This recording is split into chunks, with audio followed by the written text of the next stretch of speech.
Welcome students, আশা করি সবাই ভালো আছেন।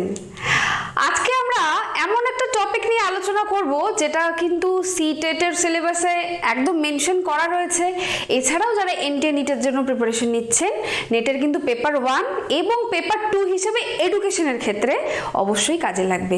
কারণ কিছু জিনিস হিডেন কারিকুলাম হিসেবেও থাকে যেটা আমাদের জেনে রাখা প্রয়োজন, যাতে প্রশ্ন এলে বুঝে আমরা উত্তর দিতে পারি। তো শুরু করার আগে আরেকবার বলে নিচ্ছি সবাইকে, আপনারা অবশ্যই আমাদের চ্যানেলটিকে সাবস্ক্রাইব করবেন, কারণ আমাদের চ্যানেলটি থেকে আপনারা পেয়ে যাবেন সিটেট এবং বিভিন্ন স্টেটের যে টেট পরীক্ষা হয় তার জন্য রিলেভেন্ট ভিডিওস, এবং যারা এনটিএ নেটের জন্য প্রিপারেশন নিচ্ছেন পেপার 1 এবং পেপার 2 এডুকেশনের ক্ষেত্রে আমরা আপনাদেরকে বিভিন্ন ধরনের টপিক নিয়ে ভিডিওসগুলো উপহার দেব। আর আপনারা যদি ফেসবুকের মাধ্যমে আমাদের সাথে যুক্ত হতে চান, অবশ্যই ডেসক্রিপশনে যে লিঙ্কটি দেওয়া আছে তার মাধ্যমে যুক্ত হতে পারেন। এখান থেকে আপনারা জানতে পারবেন যে আমরা পরবর্তীতে কোন ভিডিওসগুলো আপনাদের সামনে তুলে ধরতে চাইছি, বা কোনো কোনো ক্ষেত্রে আপনারাও পোলের মাধ্যমে হোক বা বিভিন্নভাবে আমাদেরকেও সাজেস্ট করতে পারেন যে কোন ভিডিওসগুলো আপনারা দেখতে চাইছেন। তাহলে আমি তৃষা পাল আপনাদের সবাইকে স্বাগত জানাচ্ছি আমাদের ইউটিউব চ্যানেল টাইম টু লার্নে। আজকে আমরা আলোচনা করতে যাচ্ছি যে টপিকটি সম্পর্কে অলরেডি বলেছি, সেটা হচ্ছে ইন্ডিভিজুয়াল ডিফারেন্স। ইন্ডিভিজুয়াল ডিফারেন্স সম্পর্কে জানবো, সাথে জানবো টাইপস অফ ইন্ডিভিজুয়াল ডিফারেন্স, কি কি কারণ ইন্ডিভিজুয়াল ডিফারেন্স হতে পারে, আর স্কুলের রোল, এই সব কিছু সম্পর্কে আমরা আজকে জানবো। তাহলে শুরু করছি। ইন্ডিভিজুয়াল ডিফারেন্সটা আসলে কি? দেখুন, আমি দুটো সংজ্ঞার মতো করে লিখে রেখেছি, সেখান থেকে আগে ফার্স্টে বোঝার চেষ্টা করছি। It stands for the variations or deviations among individuals in regard to a single or multiple characteristics। অর্থাৎ আমাদের প্রত্যেকের মধ্যে যে এক বা একাধিক যে বৈশিষ্ট্যগুলো আছে যার কারণে আমরা একে অপরের থেকে আলাদা, সেটাকেই বলা হচ্ছে ইন্ডিভিজুয়াল ডিফারেন্স। আর একটু অন্যভাবে একই জিনিস কি বলা আছে দেখছি। It also stands for those difference which in their totally distinguish one individual from another। এখানেও সেম একই জিনিস, একটু ঘুরিয়ে বলা হয়েছে কি দোজ ডিফারেন্স, সেই সমস্ত পার্থক্যগুলোকে যেটা একজন মানুষকে অন্য মানুষ থেকে ভিন্ন করে বা পৃথকভাবে বুঝতে জানতে সাহায্য করে, সেই ক্যারেক্টারিস্টিক্সগুলোকে আমরা বলবো ইন্ডিভিজুয়াল ডিফারেন্স। এই যে আমরা সবাই আছি, আমি ভিডিওর ওই পারে আপনারা আছেন, আমরা সবাই মানুষ, কিন্তু তারপরেও কিন্তু আমরা আলাদা, প্রত্যেকে আলাদা। এই আলাদার পেছনে কি আছে? কিছু কিছু বৈশিষ্ট্য আছে, একটা বা একের অধিক, সেই বৈশিষ্ট্যগুলোকে আমরা কি বলবো? Individual difference. তো এবার ইন্ডিভিজুয়াল ডিফারেন্স কোন কোন দিক থেকে হতে পারে, মানে type of individual difference. Mainly আমি বলছি মেইনলি দু ধরনের। সেটা কি? ফার্স্ট হচ্ছে ফিজিক্যাল দিক থেকে, সেকেন্ড সাইকোলজিক্যাল দিক থেকে, এই দুটো মেইনলি। এরপর আমরা কিছু সাব টাইপ জানবো যেগুলো কিন্তু এই মেন টাইপগুলোরই ভেরিয়েশন, ঠিক আছে? সাব টাইপের পরে আমরা জানবো। তো প্রথম এই মেন দুটো কি বললাম, একটা কি ফিজিক্যাল, সেকেন্ড কি সাইকোলজিক্যাল। ফিজিক্যাল মানে দেখুন একদম এক কথা, খুব সিম্পল, আমরা সবাই মানুষ, তারপরেও কি সবাই ফিজিক্যালি একরকম নই। এই কথাটার মানে কি? সবার হাইট সমান নয়। একজন মানে যে কোনো দুজনের, তিনজনের বা যারাই আছি, হাইটের দিক থেকে আমরা আলাদা, ডিফারেন্স আছে। গায়ের রঙের দিক থেকে আলাদা আছে, ওজনের দিক থেকে আমরা আলাদা। তো তার মানে কি শক্তির দিক থেকে আলাদা। এই ফিজিক্যালি মানে ফিজিক দেখে আমরা মোটামুটি আমাদের শারীরিক যে ভঙ্গিমা, গঠন, সেটার দিক থেকে যে পার্থক্য আমাদের মধ্যে যে ডিফারেন্সগুলো রয়েছে, সেটা হচ্ছে ফিজিক্যাল দিক থেকে। আর কি সাইকোলজিক্যাল। সাইকোলজিক্যাল বিভিন্ন ইস্যুসগুলো, যে সবার ইমোশন সমান নয়, সবার অ্যাটিটিউড আলাদা, বুদ্ধি আলাদা, এই সমস্ত দিক থেকে যে ইউনিকনেস প্রত্যেকের মধ্যে, একজনের ইউনিকনেস না, সরি এটা বলা ভুলই হবে, এই যে প্রত্যেকের মধ্যে ডিফারেন্সেস মানে সবার মধ্যেই আছে, কারো কম কারো বেশি, কারো একদম কম কারো খুব বেশি, এই যে ডিফারেন্সেস, এগুলোকে আমরা কি বলবো? Individual difference. এবার আমরা মেইন টাইপগুলো জেনে নিয়েছি, এবার এর থেকেই কিন্তু বেরিয়ে আসবে আরো অনেক সাব টাইপস, সেগুলো সম্পর্কে আমরা একটু জেনে নিই। তাহলে এবার আমরা জেনে নিচ্ছি সাব টাইপসগুলো কি কি আছে, মানে ইন্ডিভিজুয়াল ডিফারেন্সের ক্ষেত্রে বাকি যেগুলো বললাম যে মেইন টাইপের থেকেই বাকি সাব টাইপগুলো বেরিয়ে এসছে, সেগুলো একটু জেনে নিই। ফার্স্টে যেটা আছে দেখুন, differences related to physical growth and development. Physical growth আর ডেভেলপমেন্টের দিক থেকেও কিন্তু বৈশিষ্ট্যগত দিক থেকে আমরা একে অপরের থেকে আলাদা। Physical growth and development, growth বলতে হাইট, ওয়েট, এগুলোর কারো 50 কেজি ওয়েট, কারো 100 কেজি, কারো 95 কেজি, ওয়েটের দিক থেকে আলাদা আমরা। আর যদি ডেভেলপমেন্ট বলি, ছোট থেকে বড় হলাম, হাত বড় হয়ে গেল, কিন্তু হাতের কর্মক্ষমতা যদি কোনো একটা কিছু তুলতে না পারি, কিছু ধরতে না পারি, মুঠ করতে না পারি, তাহলে তো আমার হাতটা কোনো কর্মক্ষমতা রইল না হাতের। তো এই যে এবার ধরা শিখে গেলাম, আমি হয়তো 20 কেজিস আমি নিতে পারবো, বহন করতে পারবো, আপনি হয়তো সেটাকে 40 কেজি তুলতে পারেন। আবার এমন কেউ আছে 20 কেজিও তোলার সামর্থ্য নেই, 10 কেজিও সে তুলতে পারে না। তো এই গ্রোথ অ্যান্ড ডেভেলপমেন্টের নিরিখেও কিন্তু আমাদের মধ্যে ইন্ডিভিজুয়াল ডিফারেন্সেস দেখা যায়। চলে যাচ্ছি পরবর্তী পয়েন্টে, differences related two mental growth and development. Mental growth and development অর্থাৎ মানসিক দিক থেকে আমাদের যে বিকাশটা হয়, আর মানসিক দিক থেকে বৃদ্ধি বলতে মস্তিষ্কের বিকাশ, ঠিক আছে। আর ডেভেলপমেন্ট বলতে মানে এই মস্তিষ্কের বৃদ্ধির ফলে যেই মানে কর্মক্ষমতাগুলো মস্তিষ্কের হওয়ার কথা, সেগুলো যদি আমরা প্রপার কাজে লাগাতে পারি, সেটাই হচ্ছে আমাদের বিকাশ বলতে পারি। এই দিক থেকেও কিন্তু ম্যান টু ম্যান ভ্যারি করে। আমরা যে ইন্ডিভিজুয়াল ডিফারেন্স, সেটাও কিন্তু মানসিক দিক থেকে আমরা প্রত্যেকটা কাজে কারণে কিন্তু দেখি, আমাদের কর্মফলের মাধ্যমেই সেই মানে আলাদার যেই ব্যাপারটা, সেটা ছাপ পাওয়া যায়। পরবর্তী point, differences related to motor skills and abilities. Motor skills and abilities, দেখুন motor skills and abilities, motor মানে আমাদের দৈহিক অঙ্গ প্রত্যঙ্গ। এবার এই দৈহিক অঙ্গ প্রত্যঙ্গের মাধ্যমে যে কাজ করার সক্ষমতা, সেটাকে বলছি অ্যাবিলিটি, এবং সেই কাজটা খুব ভালোভাবে পারফেক্টলি করা, সেটা হচ্ছে আমার স্কিলস মানে দক্ষতা, ঠিক আছে। তাহলে আমরা প্রত্যেকেই কোনো একটা কাজ সমান দক্ষতার সাথে তো সবাই করতে পারি না, এক একজন এক এক কাজে দক্ষ, বা প্রত্যেকে সমান এবিলিটি নিয়ে সব কাজ করব সেটাও নয়। কাজের ধরন প্রকৃতি অনুযায়ী আমরা এক একজন এক একটা কাজে খুব ভালোভাবে এবেল, আবার কখনো আনএবেল। আবার কোনো কাজে আমরা খুব বেশি স্কিলফুল, কেউ কোনো কাজে একদমই আনস্কিল। তো এই দিক থেকেও আমাদের মধ্যে পার্থক্য থাকে। তাই এদিক থেকেও আমরা বলতে পারি মানুষের মধ্যে, প্রত্যেকটি ব্যক্তির মধ্যে ইন্ডিভিজুয়াল ডিফারেন্সেস দেখা যায়। কোন দিক থেকে? মোটর স্কিলস অ্যান্ড এবিলিটির দিক থেকে। পরবর্তী point, differences related to socialization and social development. তাহলে কি differences related to socialization and social development, socialization আর সোশ্যাল ডেভেলপমেন্টের দিক থেকে আমাদের যেই পার্থক্যগুলো, সেটার কথা বলা হচ্ছে। সোশ্যালাইজেশন, আমাদের সবার সোশ্যালাইজেশন তো সমান নয়, আমরা সবাই কিন্তু সমান সোশ্যাল নই, সবার মধ্যে সোশ্যাল গুণগুলো সমান পরিমাণে নেই। কারো মধ্যে সবসময় প্রতিযোগিতার ভাবটা বেশি, কারো মধ্যে খুব বন্ধুত্বপূর্ণ সুলভ সেই আচরণটা বেশি।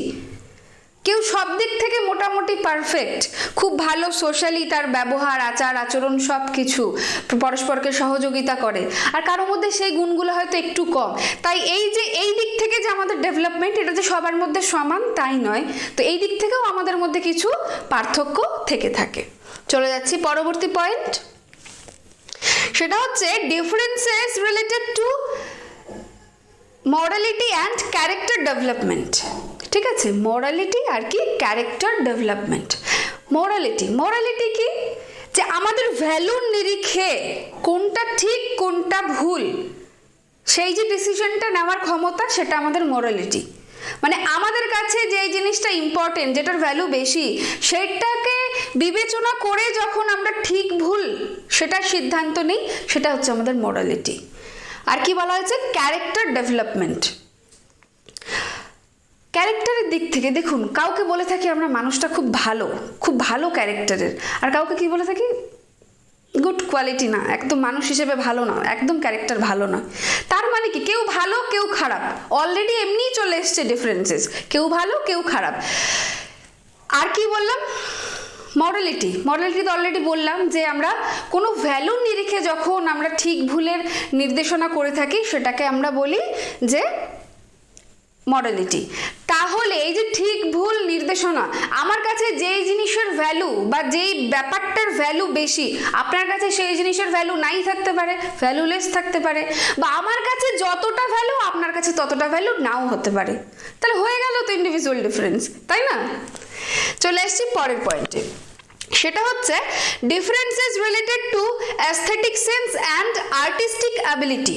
Aesthetic sense and artistic ability, এখানে কি সৌন্দর্য বোধ, আরেকটা কি আর্টিস্টিক অ্যাবিলিটি, মানে সেটা হচ্ছে মানে শিল্পী মানে শৈল্পিক দিক থেকে, মানে আমি কতটা নাচ গান আঁকা যে কোনো প্রতিভার দিক থেকে আমার মধ্যে সেই গুণগুলো কতটা আছে।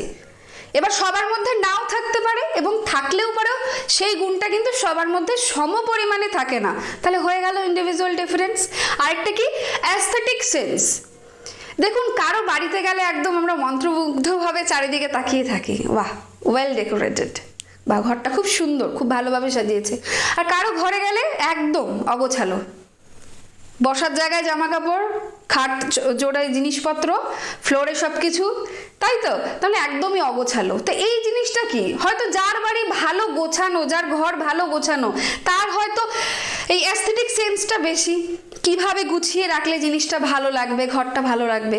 আর অন্যজনের যার অগোছালো, যার আমার মনে হচ্ছে তার ঘর, তার কি হবে, তার ধরো হয়তো এই সেই ধরনের সেন্সটা একটু কম, বা আমার গিয়ে সেটাকে অগোছালো মনে হচ্ছে, আমার জায়গায় অন্য কেউ গেলে হয়তো কিছুই মনে হবে না, তার মানে হয়তো আমার অ্যাস্থেটিক সেন্সটা বেশি, যার গিয়ে কিছুই মনে হলো না যে অপরিষ্কার বা নোংরা বা অগোছালো, তার হয়তো সেই সেন্সটা একটু কম। তো এই অ্যাস্থেটিক সেন্স বা আর্টিস্টিক অ্যাবিলিটি এগুলোর কারণেও কিন্তু ম্যান টু ম্যান আমাদের কি হয়, আমাদের মানে বৈশিষ্ট্যগত দিক থেকে আমরা আলাদা একে অপরের দিক থেকে। চলে যাচ্ছি পরের পয়েন্ট, সেটা হচ্ছে differences related to diversified interests and aptitudes. তাহলে ডাইভার্সিফাইড কোন দিক থেকে, ইন্টারেস্ট আর অ্যাপটিটিউড, এই দিক থেকে আমরা আলাদা। অবশ্যই আমাদের প্রত্যেকের ইন্টারেস্ট আলাদা, কারো খেলতে খুব ভালো লাগে, খেলার চ্যানেল দেখতে খুব ভালো লাগে, কারো গান শুনতে ভালো লাগে, কারো কুকিংয়ে খুব ইন্টারেস্ট, কারো ঘর গোছানোতে খুব ইন্টারেস্ট, কেউ খুব বেশি পড়াশুনো করতে ভালোবাসে। তো এক একজনের ইন্টারেস্ট এক এক দিকে। এইবার ইন্টারেস্ট যদি এক একজনের এক এক রকম হয়, তো অলরেডি ইন্টারেস্ট যেরকম তার প্রবণতাও তো সেদিকেই যাবে, তাই না? তো এই ইন্টারেস্ট আর অ্যাপটিটিউড আমাদের যেহেতু আলাদা, তাই এই সমস্ত দিক থেকেও আমাদের প্রত্যেকের মধ্যে এই ইন্টারেস্ট আর অ্যাপটিটিউড আলাদা হওয়ার জন্য আমরা বলতে পারি যে প্রত্যেকেই কিন্তু আমরা একে অপরের থেকে আলাদা, অর্থাৎ কি আমাদের মধ্যে ইন্ডিভিজুয়াল ডিফারেন্স আছে। চলে যাচ্ছি পরের পয়েন্ট, সেটা হচ্ছে differences in attitudes, beliefs and opinions.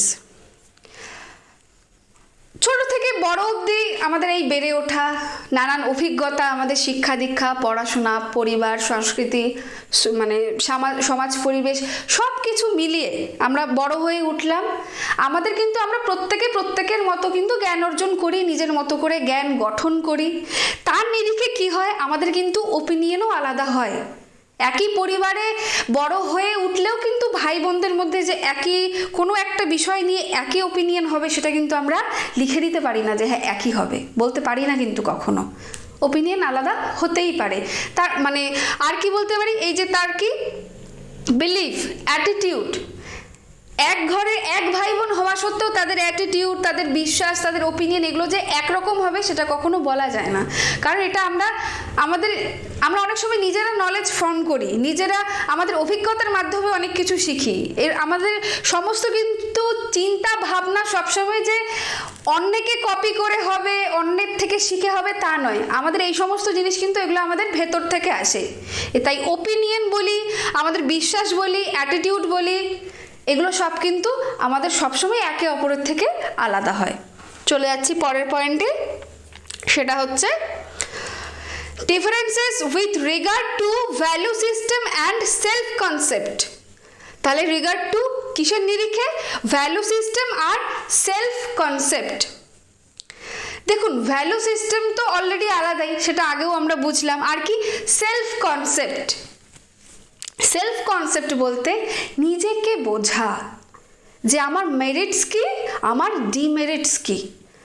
দেখুন অনেক সময় কি হবে, কোনো একটা টাস্ক বা কোনো একটা কাজ যখন আমাদের সামনে আসে, আমাদের মধ্যে অনেকেই কি বুঝতে পারি না যে কাজটা পারবো কি পারবো না, সেই মতো করে মানে তখন কি সে কনফিউশনে ভোগে কতটা এফোর্ট দেবে। আর আমাদের মধ্যে অনেকেই কিন্তু আছে আমাদের মেরিটস আর ডিমেরিটস সম্পর্কে আমরা খুব ভালোভাবে জানি যে হ্যাঁ এই কাজটা এসছে এর জন্য আমাকে এতটা এফোর্ট দিয়ে নামতে হবে। তখনই কিন্তু সাকসেস তার অবধারিত, যে জানে যে হ্যাঁ আমি এই কাজটা পারবো বা এইটুকুর জন্য আমার কতটা শক্তির দরকার কাজটা করার জন্য।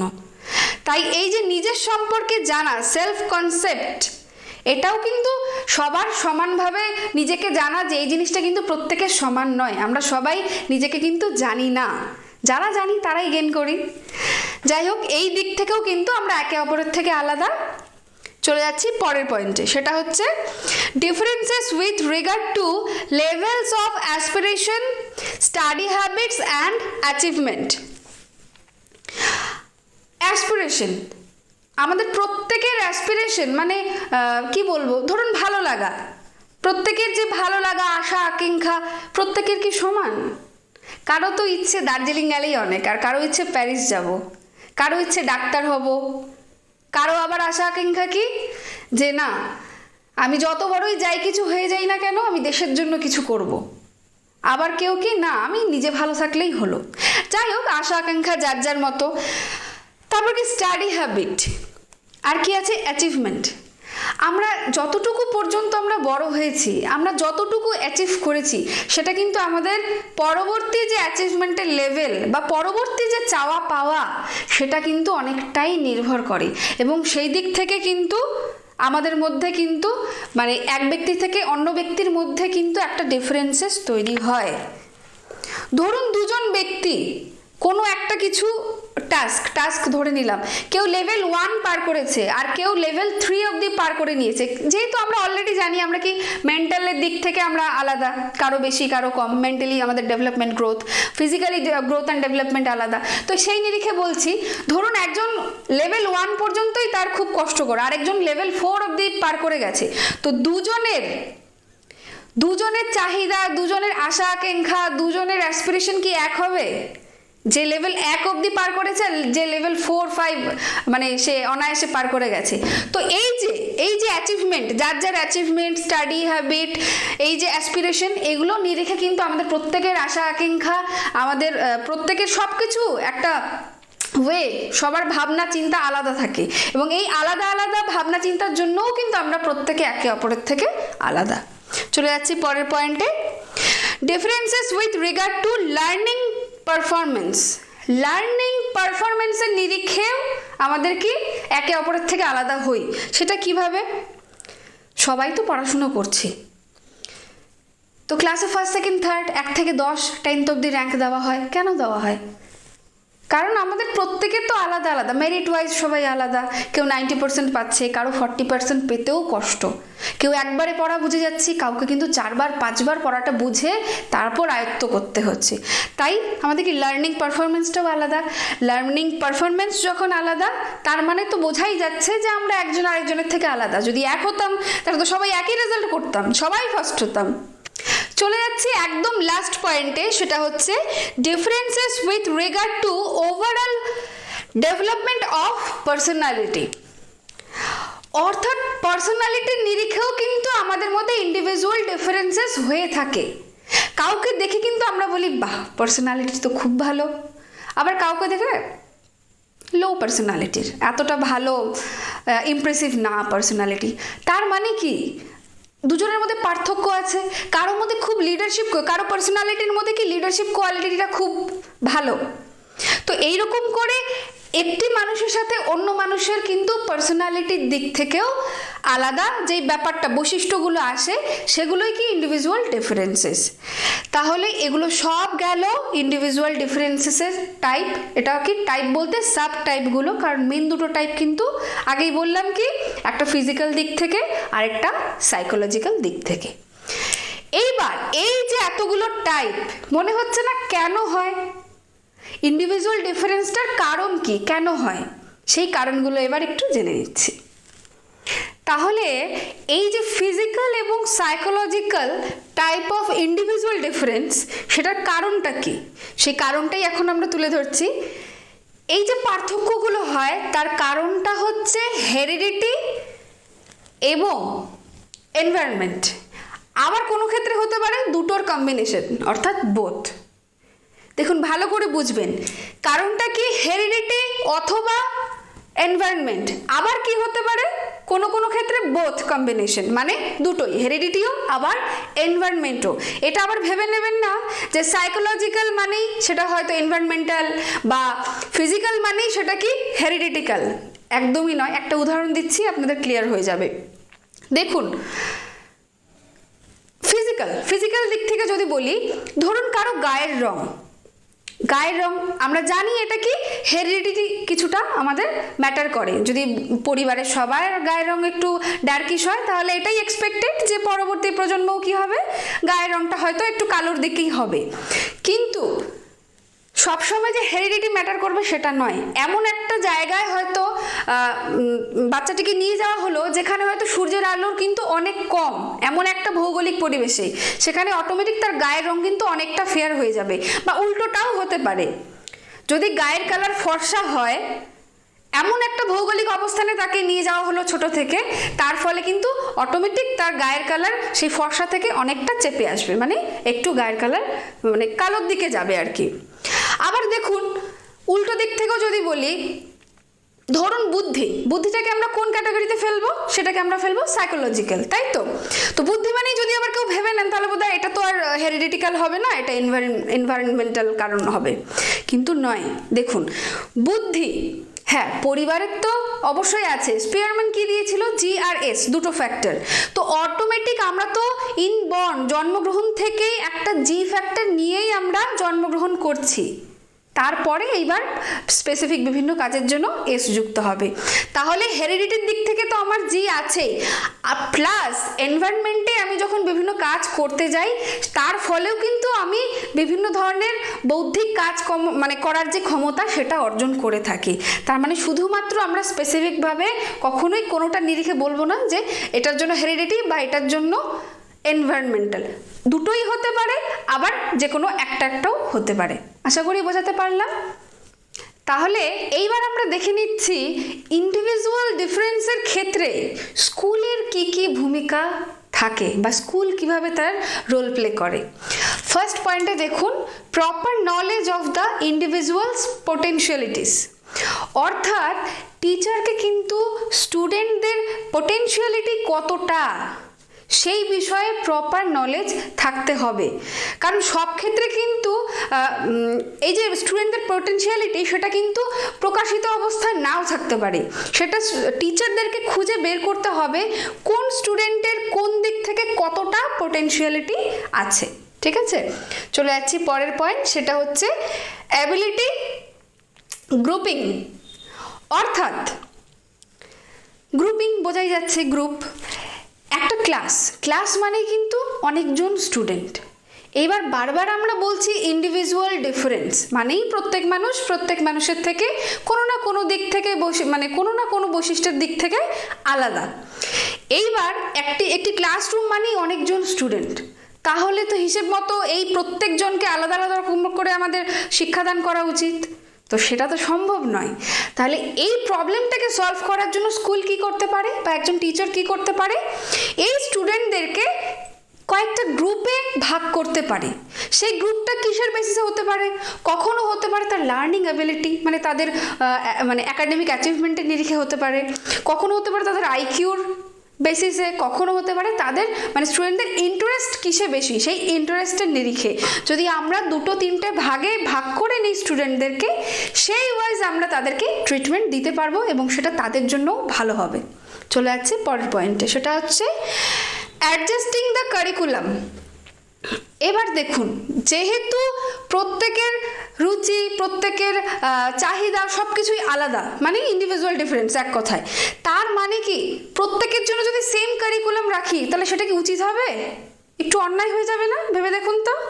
তাহলে এই যে আমাদের কারিকুলামটা কিন্তু দেখবেন একদম স্ট্যাটিক নয়, এখানে কিন্তু অনেকটা ফ্লেক্সিবিলিটি রাখা হয়েছে স্টুডেন্টদের জন্য। সাপোজ ধরুন 11-12, ভেবে দেখুন, language, first language, second language কিন্তু সবার জন্য রয়েছে। আপনি সায়েন্স হন, আপনি আর্টস হন, আপনি কমার্সের স্টুডেন্ট হন, ফার্স্ট ল্যাঙ্গুয়েজ, সেকেন্ড ল্যাঙ্গুয়েজ কিন্তু সবার জন্য রয়েছে। এরপর আপনি কোন স্ট্রিমে যাবেন এবং সেই স্ট্রিমে গেলেও কী কী সাবজেক্ট আপনি নেবেন, মানে কী কী কারিকুলামে আপনার ইন্টারেস্ট আছে সেগুলোই তো আপনি নেবেন। তো সেই ওয়াইজ কিন্তু আমাদের শিক্ষা ব্যবস্থাটা রাখা হয়েছে, যাতে করে এই ইন্ডিভিজুয়াল ডিফারেন্সটাকে কাজে লাগিয়ে প্রত্যেকেই নিজের মতো করে এগিয়ে যেতে পারে। চলে যাচ্ছি পরের পয়েন্টে, সেটা কি adjusting the method of teaching. তাহলে প্রত্যেকের বৈশিষ্ট্য আলাদা, রুচি আলাদা, সব কিছু আলাদা, সেই জন্য কি হলো, প্রত্যেকের কারিকুলামও আলাদা হলো, সব কিছুই হলো। এইবার প্রত্যেককে কি একইভাবে পড়ালে হবে? হবে না, যেহেতু প্রত্যেকে আলাদা। কেউ খুব দ্রুত বোঝে, কেউ খুব কারো মেরিট খুব ভালো, সে খুব অল্পতে বুঝে যাবে, কাউকে আছে 2বার 3বার 4বারও বোঝাতে হতে পারে।